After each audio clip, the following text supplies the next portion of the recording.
हे सुख शांति निकेतन हे जगत्राता विश्व विधाता हे सुख शांति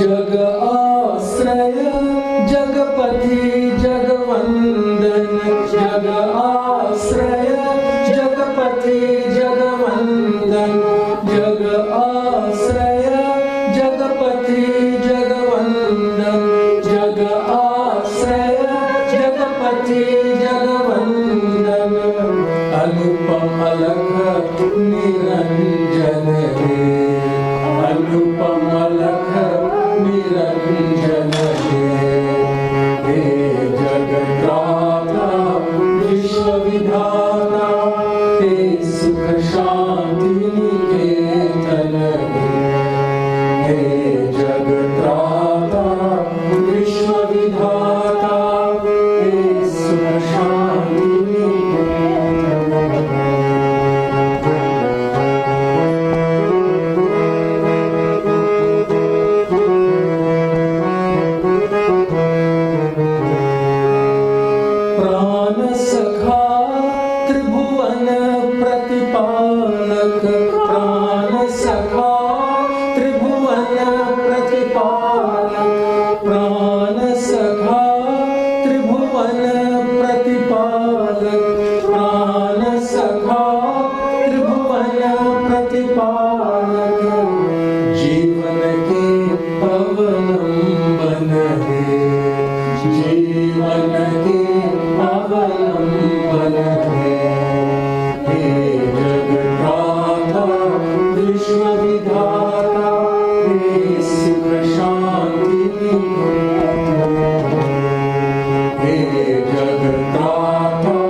Chaitanya Shashvata Shanto Vyomatito Niranjana Bindu Narakadita Tasmai Shri Gurave Jnana Shakti Samarudha Tattvamala Vibhushita Bhukti Mukti Pradadacha Tasmai Shri Gurave Aneka Janma Samprapta Karma Bandha Vidahine Atma Jnana Pradanena Tasmai Shri Gurave Soshanam Bhavasindhoscha Jnapanam Sarasampada Guru Paronakam Samyak Tasmai Shri Gurave Namah Na Guroradhikam Tattvam Na Guroradhikam Tapah Tattva Jnanat Param Nasti Tasmai Shri Gurave Mannatha Sri Jagannatha Madguru Shri Jagadguru Madatma Sarvabhutatma Tasmai Shri Gurave Namah Gururadiranavisya Gurur Paramadaivatam Gurur Parataram Nasti Tasmai Shri Gurave Tvameva Mata Cha Pita Tvameva Tvameva Bandhuscha Sakha Tvameva Tvameva Vidya Dravinam Tvameva Tvameva Sarvam Tvameva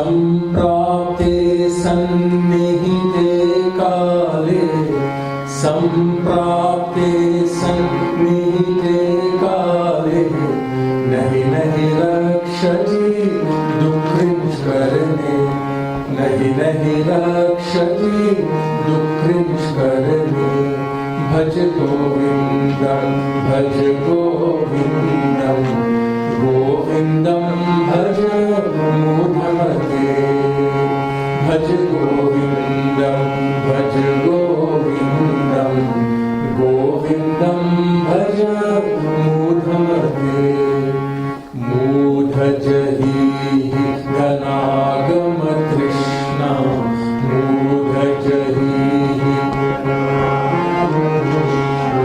Kuru Sadbuddhim Manasi Krishna Kuru Sadbuddhim Manasi Krishna Yallabhase Nija Karmopatam Yallabhase Nija Karmopatam Vittam Tena Vinodaya Chittam Vittam Tena Vinodaya Chittam Bhaj Govindam Bhaj Govindam Govindam Bhaj Mudhamate Bhaj Govindam Bhaj Govindam Govindam Bhaj Mudhamate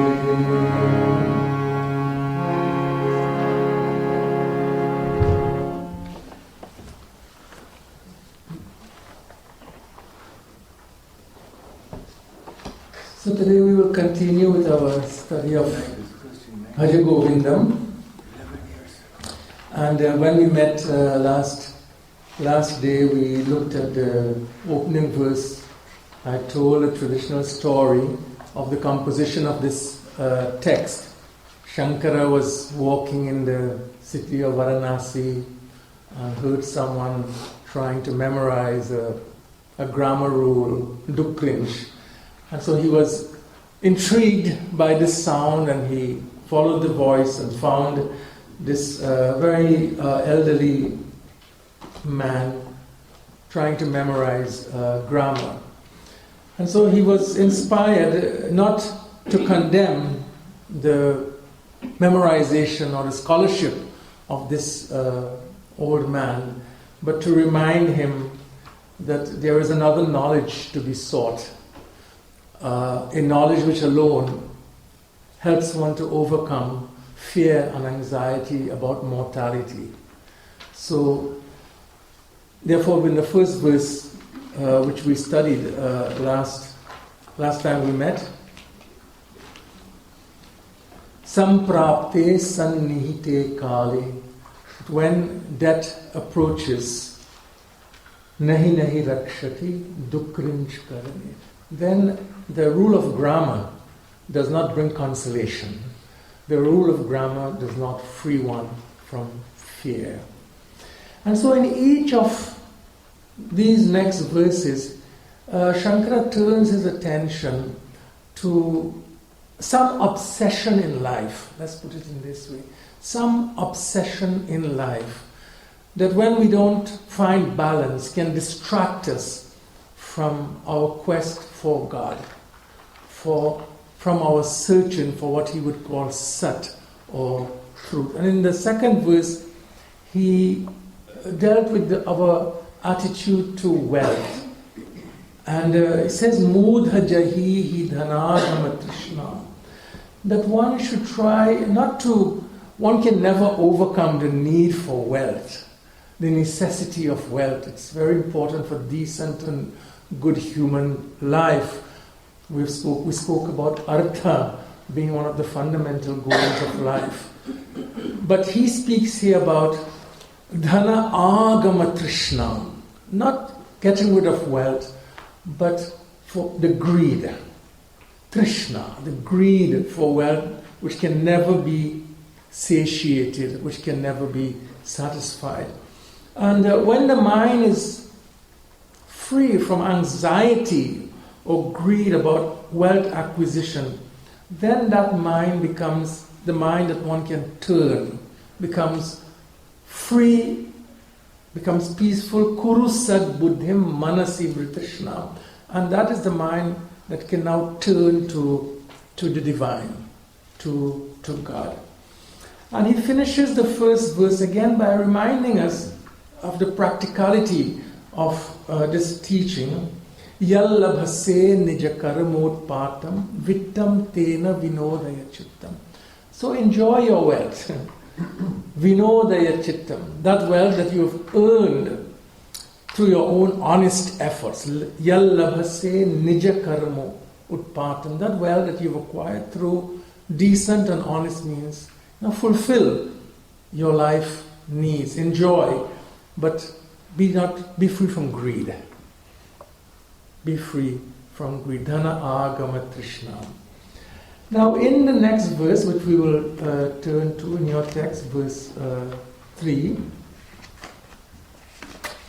he turns his attention to another common obsession. So let's now look at the third verse of Bhaja Govindam. And as I said, remember, your assignment each week is to memorize the verses that we have studied. So today you should have memorized the first two verses, and then we'll see how far we get, and then you memorize those. Maybe use the technique of Mahatma Gandhi, who memorized the entire Gita, but he did it in this way. He said every morning when he got up and he was spending his time shaving and brushing his teeth, he wrote the text and stuck it on his mirror. So each morning he used that time also to memorize a verse of the Bhagavad Gita. He was very good in knowing how to use his time. So I'm sure we can each find a little time each day to memorize Bhaja Govindam. So verse 3. Nari stana bharanabhi desham Nari stanabhar nabhidesham Drishtva maga mohavesham Drishtva maga mohavesham Nari stanabhar nabhidesham Nari stanabhar nabhidesham Drishtva maga mohavesham Drishtva maga mohavesham Etan mam sava sadivikaram Etan mam sava sadivikaram Manasi vichintaya varam varam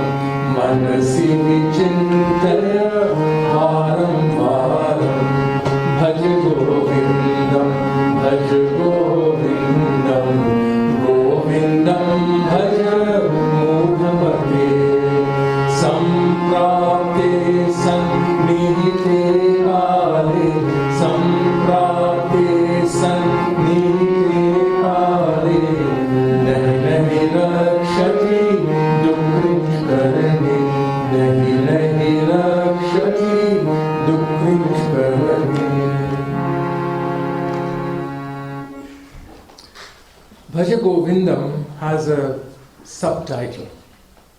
It's called Moha Mudgar, the text that destroys our illusions or our delusions.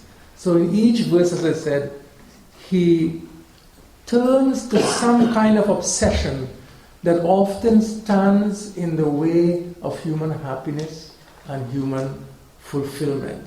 So in the second verse, he dealt with obsession about wealth. Not wealth, but obsession about wealth. Now, in this verse, he turns to obsession about sense enjoyment. Obsession with sense enjoyment. Not the condemnation of sense enjoyment, because karma is also a legitimate goal of Hindu life, but obsession about it. And here is where, in thinking about the Hindu tradition, one has to always be careful, because many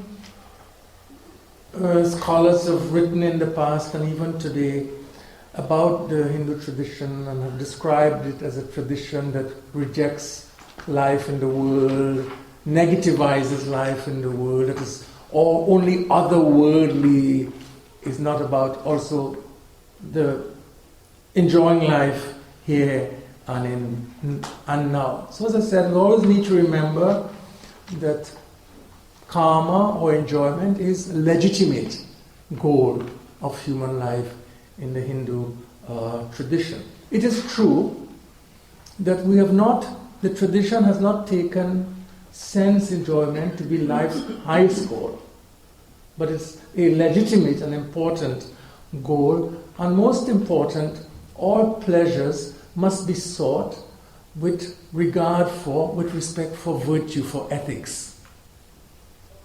Wealth or pleasure must always be sought after with a concern, with an eye to ethical conduct or dharma. So there's a very beautiful verse in Bhagavad Gita where Krishna says, when he speaks about how to think of him, he says, dharma aviruddho bhuteshu kamosmi bharatarshava.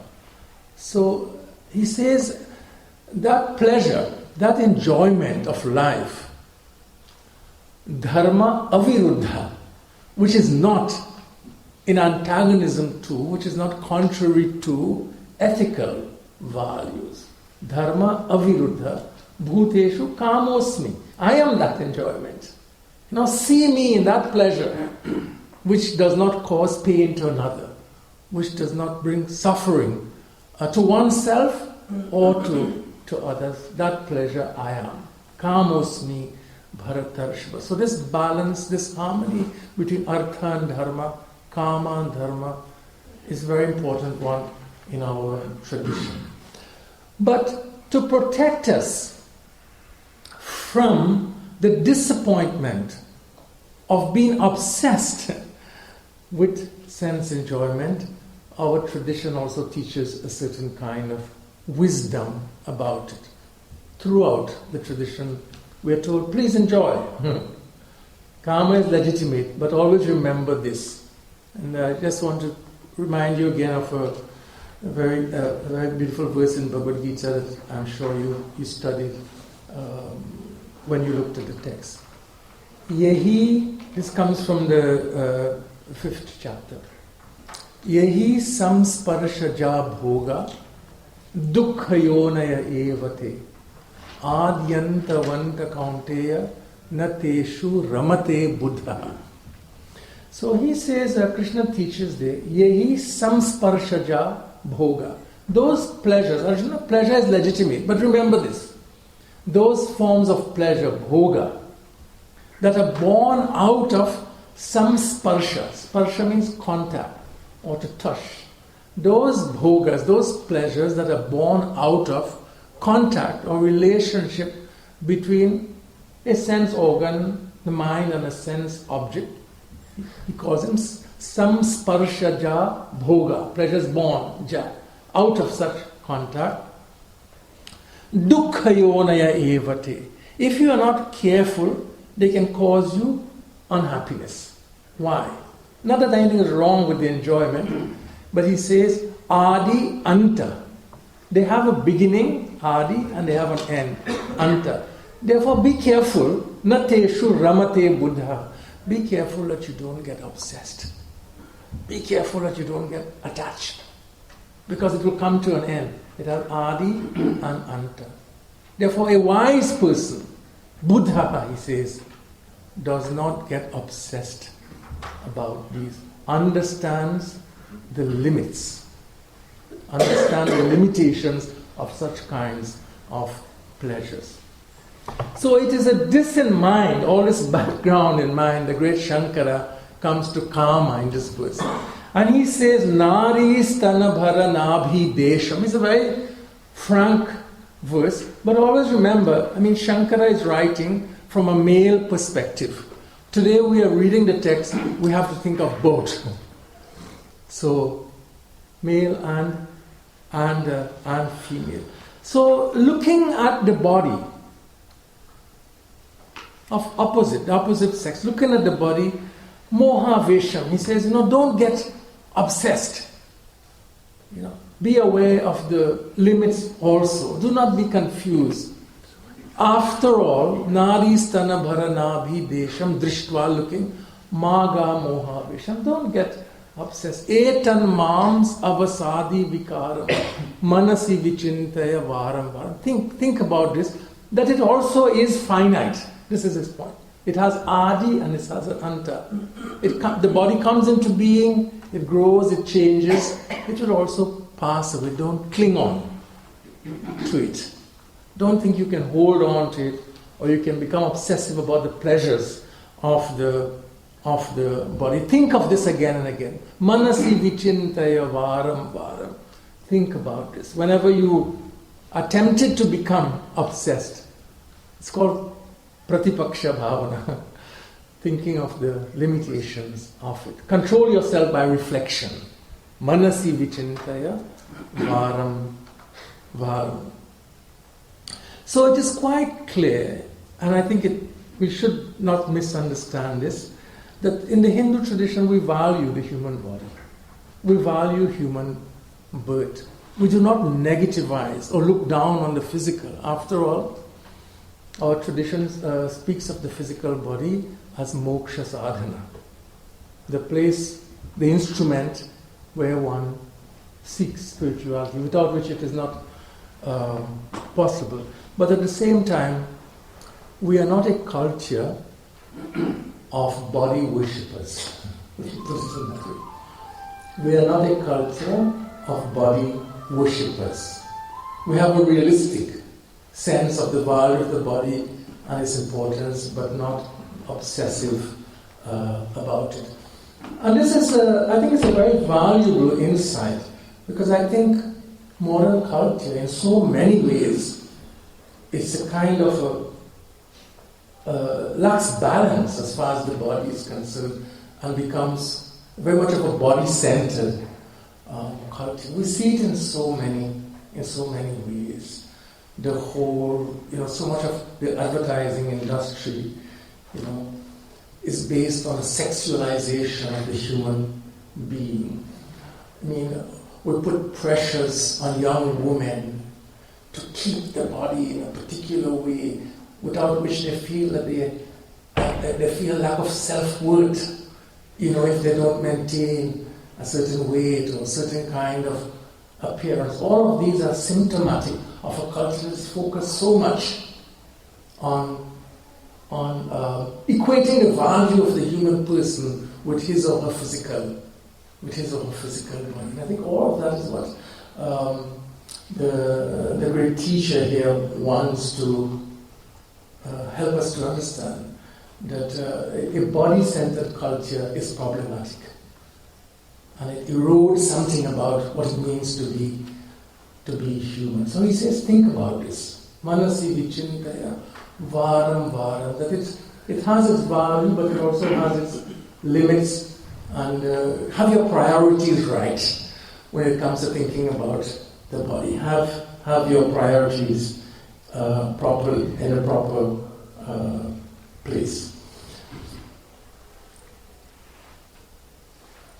One of the important ways in which the Hindu tradition has tried to steer us away from this kind of body-centered culture is, and there are many ways, but one of the important ways, I think, is also in the ashrama system, in the stages of life. Because in a body-centered culture, aging is looked upon negatively. It's something that we are fearful of. We think in a body-centered culture, one thinks that the youthful stage of life is the best, and we wish, naturally in some ways, that we can cling on, we can hold on to that stage, and we think of life as a going downhill.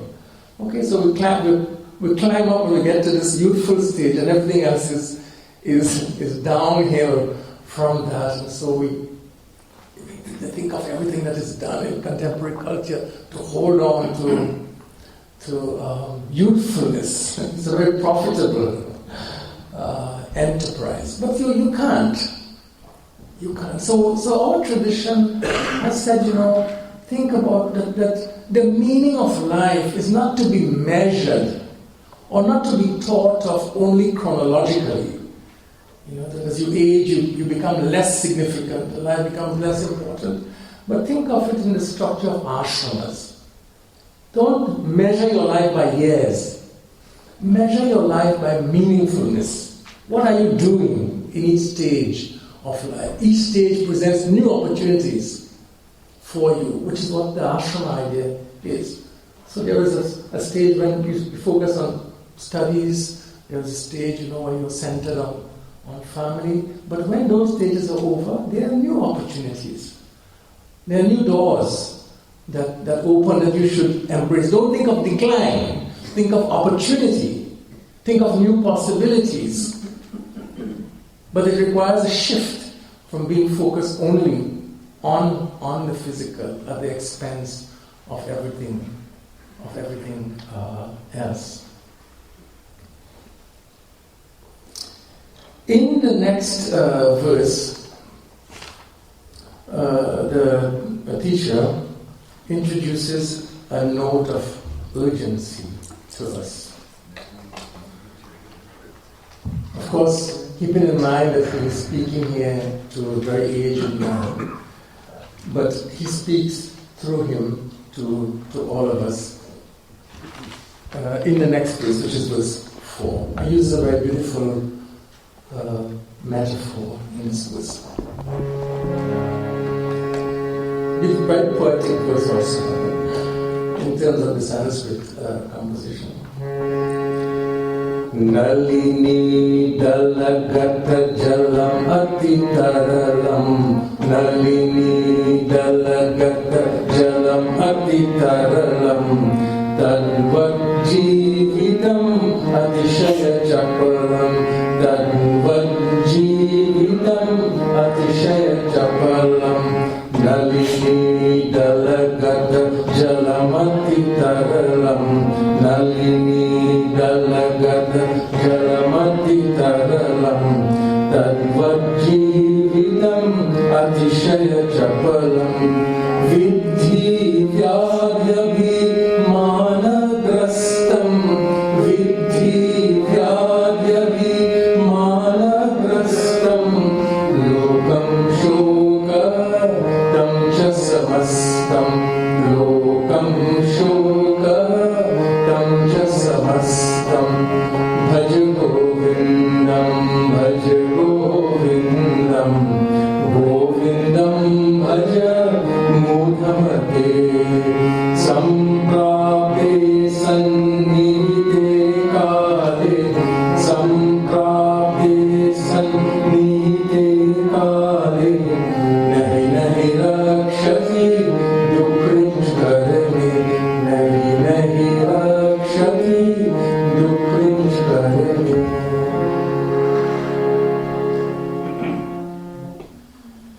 Shankara's point in this verse is very simple, but very powerful. Do not take life for granted. Do not take your life for granted. And he gives a very powerful image to make that point. Nalini, which is the lotus. Nalini dalagata jalam. So, the image is of a lotus leaf at the tip of which a drop of water hangs. Nalini dalagata jalam. But he says that a human life is even more perilous than that. Ati taralam. Is even more uncertain. You look at the drop of water hanging on the tip of a lotus flower. Anytime it can fall. The slightest tremor will cause that drop to fall. Even more uncertain, he says. Ati taralam tadvat jivitam. This life is even more uncertain than that. So thinking, want to be sure that his reader does not take a long life for granted. He reminds us that in so many ways it's a very realistic and harsh truth, but in so many ways death always stands around the corner, the uncertainty of our existence. In other words, the point is to sort of make sure you prioritize, do what is important. This is his message. Do what is important. Live that life fully. Don't take it for granted. This message, Mahabharata puts it also very beautifully when it says that one of the greatest wonders of human existence is that we are conscious of death. We know people die all the time, but somehow we are not convinced that we will die. We don't see our own mortality in the mortality of our fellow human beings. We're not willing to come to terms with that. The Shankara is not. I don't think it is proper to read his verse, this comment on the uncertainty of human life, to imply that one should always be thinking in some sort of morbid focus on death. But a reminder that is necessary for all of us about the uncertainty of life. And if one thinks about this in a healthy fashion, it's good. It can always help us to do what we consider to be important, as I said, to prioritize important things and not put them off. Those important things that we can do now, we do. There is a interesting Mahabharata story also This is involved Bhima Yudhishthira. And I don't remember the exact context, but Yudhishthira said something to Bhima one day, which sort of indicated that he took tomorrow for granted. And so Bhima went and he started to ring this bell, which was a bell that you rang only when there was a great victory to be celebrated. And so everybody came out to see what was the great victory? Why was Bhima ringing this victory bell so vigorously?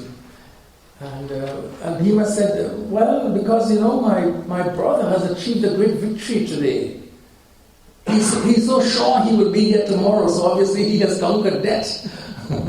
So I'm celebrating his great victory by ringing the bell. So that can be, coming to terms with one's mortality can be very constructive in terms of prioritizing.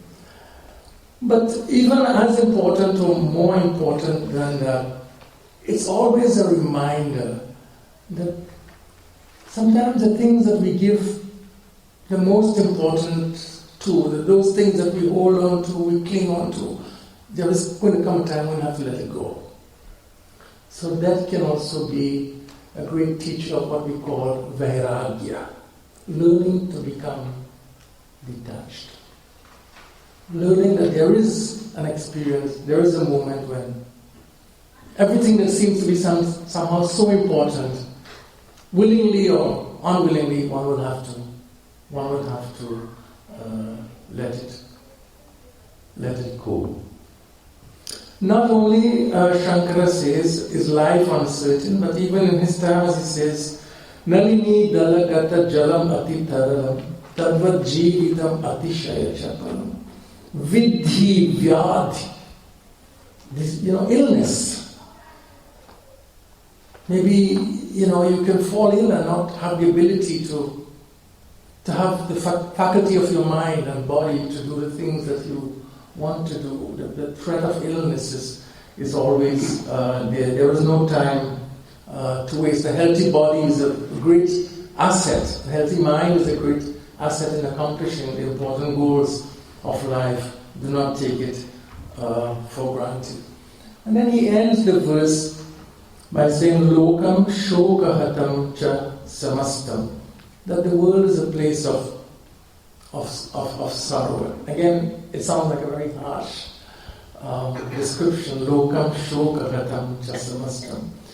But I think again you have to see his statement in a broader, more meaningful context. Whether you think that a religious tradition is optimistic or pessimistic does not depend on how it analyzes the human problem, but whether it offers a solution to this problem. That's where you determine whether it's optimistic or pessimistic. If you diagnose a problem and you say there is no solution, then there is no hope. Throughout this text, he's offering a diagnosis of the human problem, but with a solution. And that solution comes back all the time, Bhaja Govindam, Bhaja Govindam, Bhaja Govindam, Mudhamati. So indeed, if we put all of our value, our centeredness is on those things that change, on the finite, surely lokam shokahatam jasamastam. Therefore life will be full of suffering because you're not realistic about the things that you want to cling on to. Life will be shoka. But there's a deeper fulfillment. There's a deeper source of satisfaction. There's a deeper source of sukha, of shanti. And this is what he wants to direct us to that deeper, abiding, enduring sukha, shanti, which is where the vision of Bhaja Govindam is really centered. Well, someone might say to the Acharya, Shankara, that, look, I understand what you're teaching me about the limits of wealth. And I understand also that even the body is finite and transient. And I understand the limits of my mortality. But I will find I have other sources of my satisfaction. I don't need your Govinda. I have my friends. I have wealthy friends. I have influential friends. I have buddies that I will hang out with. This is where I will find my meaning, my joy, my source of satisfaction, my popularity. I'm a popular guy. Everyone admires me, everyone adores me. So here is my security. My security is in my popularity. So Shankara says, wait, think a little bit about this fact of human experience in verse 5.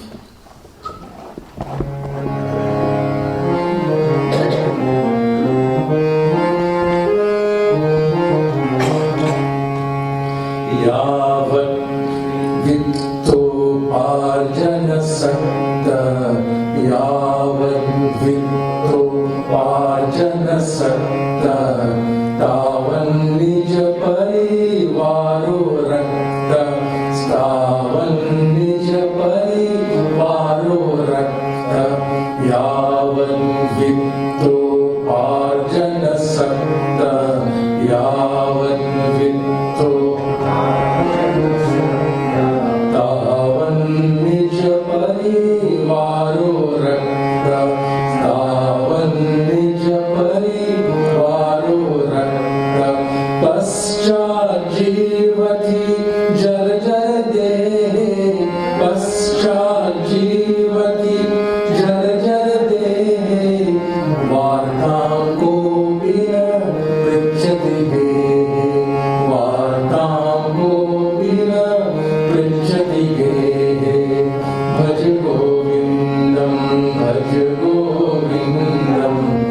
गोविन्दं भज मूढमते, सम्प्राप्ते सन्निहिते काले, सम्प्राप्ते सन्निहिते काले, नहि नहि रक्षति दुःखिष्करणे, नहि नहि रक्षति दुःखिष्करणे.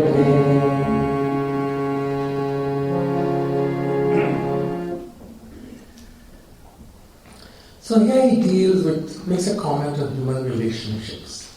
Now again, keep in mind, he's not saying that in this world human beings don't care for each other, that there is no genuine love in this world, that there is no compassion. That's not the point. But the point is that reminding us that sometimes human relationships, we cannot totally invest ourselves only in these relationships. They have an uncertainty about them as wealth, as pleasure. And so very often, we come to lay our hopes and build our security in feeling that we are popular and we are admired by others. We seek some kind of stability in these relationships, only to be frustrated when the relationships collapse and our hopes are dashed and our security is torn apart. So his observation may be painful, but the question is he pointing out to something that is true in so many human experiences, and there are always exceptions. So basically, in a materialistic culture, in a wealth-centered culture, very much, wherever that occurs, individuals are respected. There's a tendency to respect those who have wealth. These are the ones people seek out. These are the ones that they want to form relationships with, either because of the power of the purse or the power of political positions. And that's reality. And as long as these individuals enjoy wealth, the ability to dispense wealth, or the ability to dispense favors because of some kind of political or other power, they admire. But Shankara is reminding such people that please note that perhaps your popularity is based on your ability, to give these gifts of favors or wealth. If you lose that, you will soon find there will be another. The group of admirers will soon shrink away, will disappear. Yavat Victo Bhajan Sakta. As long as you enjoy that kind of status, you would have admirers. They will look to you. But later on, Paschat Jivati Jara Jara Dehe. But when you're no longer capable of giving those kinds of favors, Vartam Kopina Prichati, no one will ask about you. You will be surprised about the indifference that you will experience in relationships. Now, let me repeat myself. Shankara is not saying that there is no true love or friendship in our world, that all relationships are governed by economic motives. That's not what he is saying. But he's saying that many are. Many are. And those who invest themselves in those kinds of relationships, these are the relationships that we speak of as instrumental relationships, in which human beings are instrumentalized. Instrumental relationships, are relationships in which you really look to another human being as the instrument of giving you certain things that you want. In other words, the human being doesn't have intrinsic value for you, it's instrumental value. And when a person is no longer capable of fulfilling those goals of yours, then your interest declines. You don't even inquire about that person. And unfortunately, I think he's reminding us about another unfortunate characteristic of human relationships. That sometimes in so many families we also see the abandonment of the elderly, the lack of care for the elderly parent, father or mother or grandfather. The loneliness of the elderly is also a very great challenge in contemporary culture. And very often it's because there's nothing more to get.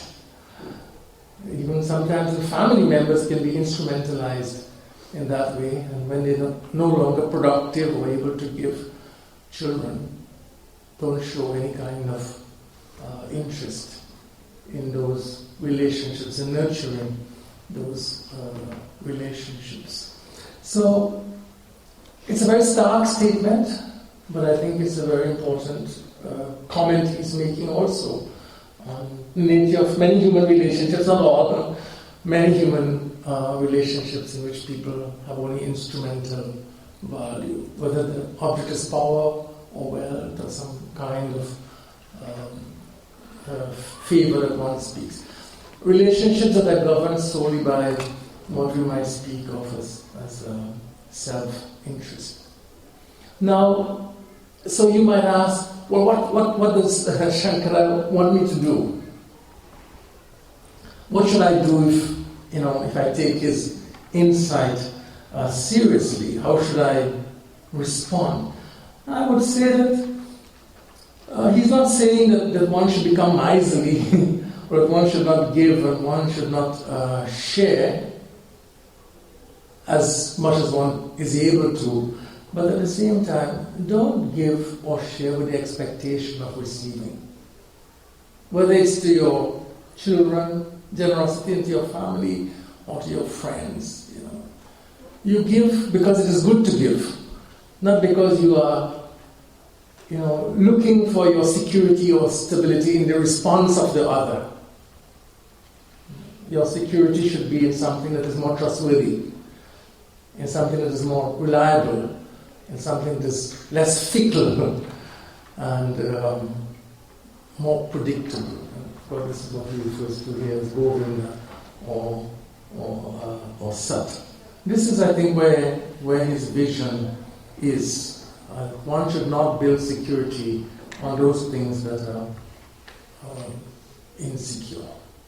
And these include human relationships as well. That's the point.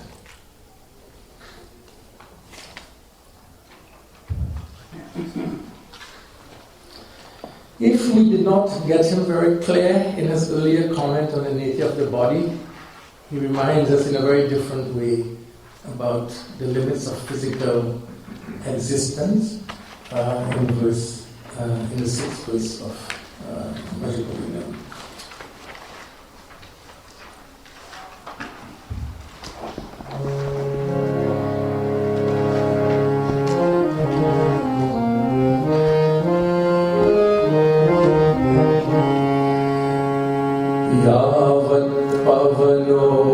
Nivasati dehe, yavat pavano nivasati dehe, tavat pritchati kushalam gehe, tavat pritchati kushalam gehe, yavat pavano nivasati dehe, yavat pavano nivasati dehe, tavat pritchati kushalam gehe, tavat pritchati kushalam gehe, gatavati vayav deha paye, gatavati vayav deha paye, bharyam vidyati tasmin kaye, bharyam vidyati tasmin kaye,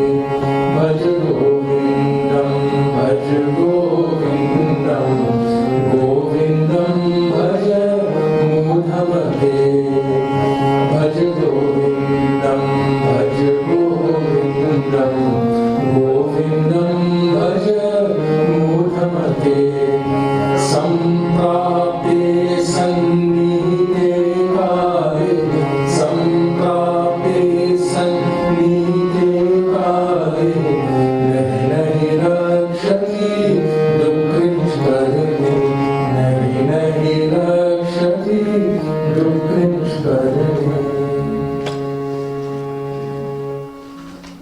So again, just to reinforce what he has said before, sort of to strike at the root of our infatuation with the physical, with the body, he uses a shattering example to point out its finite nature. So yavat pavano, as long as yavat, there's the breath of life, pavano, nivasati dehi, as long as the breath of life flows in this body, so long will others show interest in it. It's alive, a living body is an object of interest. Gatavati vayo deha pai. So the moment Gatavati vayo deha, deha means the body, the moment that breath of life ceases, bharyam vibhyati tasmin kaya, even those who are closest to you will shun that body, because that moment it begins to decay. The moment the breath of life starts flowing, decay immediately sets in. It is no longer, admired, praised by even those who are closest to you. Again, I'm always balancing my comments in these verses. The Hindu tradition does not advise neglect of the body, lack of care for it. It's a great gift. It's a beautiful gift to be a human being, to have all of the beauties of physical life. But what is here is always to recognize that this value should not be absolutized. It's again against obsession with the body. There's great wisdom. I mean, the Gita again gives great wisdom about how we should take care of the body. And the wisdom there is the wisdom of moderation. And that's the verse of 6th chapter. Natyas natastu kaunteya Natyas natastu yogosti Nachaikanta manasnataha Nachas swaprashilasya jagrito chaivarchana. So one should not eat too much, one should not eat too little, one should not sleep too much, one should not sleep too little, one should not rest too much, one should not rest too little. Balance, moderation, the middle part, as Siddhartha reminds us, is the way to deal with or to treat one's physical self. Don't go to extremes in either direction. This is the wisdom of the Hindu tradition. In the next verse that we will continue, there's so much of Shankara, his personality seems to be coming across in the text. And so in the next verse he sort of throws up his hand in the air and says, how sad it is that this great gift of human existence we don't value, we waste. We don't realize how precious it is. And it shows in the next verse how in different stages of life we miss living life fully and living life meaningfully. But I would stop here with these verses today, and your assignment is to memorize all the verses that we did today. Whatever technique you use, if you find a new technique of memorization, you can share it with the group the next time. And you will not be allowed to graduate from this class of Bhaja Govindam until graduation day. You each come in front and recite. Then alone, Shashi will give out the Bhaja Govindam graduation commencement certificate when this text you committed it to memory. Okay, this is the assignment. Any announcements today? Only announcement is next Saturday, Prasanta Kumar is going to speak instead of me. On 22nd, I'll pick it up. Next Saturday, it will not be here. It will be in the boardroom. And the topic? Prasanna? Because this has been spoken for. Okay.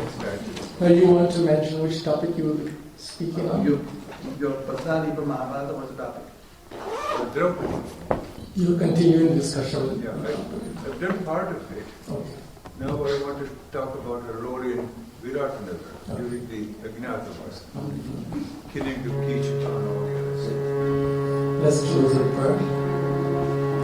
Kayena vacha manasendriyaiva buddhyatmana prakriti svabhavat karomi yadyat sakalam parasmai narayanariti samarpayami narayanariti samarpayami. Om Shanti, Shanti, Shanti. I want to